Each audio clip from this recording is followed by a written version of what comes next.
നല്ലൊരു ദോശ ഉണ്ടാക്കുകയാണ് വൈകുന്നേരത്തെ ചായയുടെ സ്പെഷ്യൽ എന്ന് പറയുന്നത് ദോശയാണ് കേട്ടോ. ഇതേ ഒരു കയ്യിൽ അപ്പോൾ കുറച്ചുകൂടി വയ്ക്കാം. കുറച്ചുകൂടി വെച്ചിട്ട് നന്നായിട്ട് നിരത്തിയെടുക്കണം.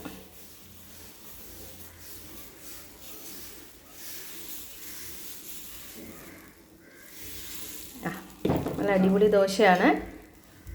ഇതിന് കറിയായിട്ട് നല്ല സ്പെഷ്യൽ നാടൻ ചെമ്മീൻ ഫ്രൈ.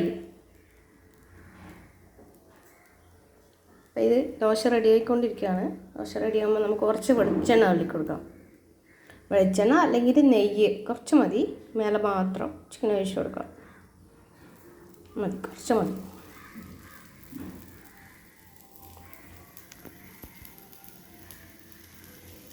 കുറച്ച് നല്ല വെളിച്ചെണ്ണ ഒഴിച്ച് കൊടുത്താൽ നല്ല ദോശയാവും കേട്ടോ. വെളിച്ചെണ്ണ അല്ലെങ്കിൽ നെയ്യ് ഒഴിച്ച് കഴിഞ്ഞാൽ നെയ്യ് റോസ്റ്റ് ആയിട്ട് എടുക്കാൻ പറ്റും. കണ്ടോ, വെളിച്ചെണ്ണ ഒന്നും ഒഴിക്കേണ്ട ആവശ്യമില്ല.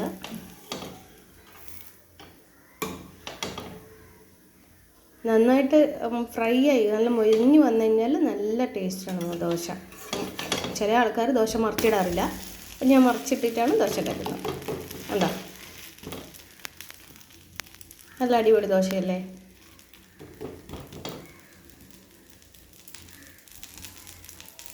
ഇത് ദോശ റെഡി ആയിക്കഴിഞ്ഞ് ഇതിനേക്കാളൊക്കെ മടക്കുക ദോശ, എന്നിട്ട് പാത്രത്തിലേക്ക് ഇടുക. കണ്ടോ, ചെമ്മീൻ കറി ദോശ. Thank you.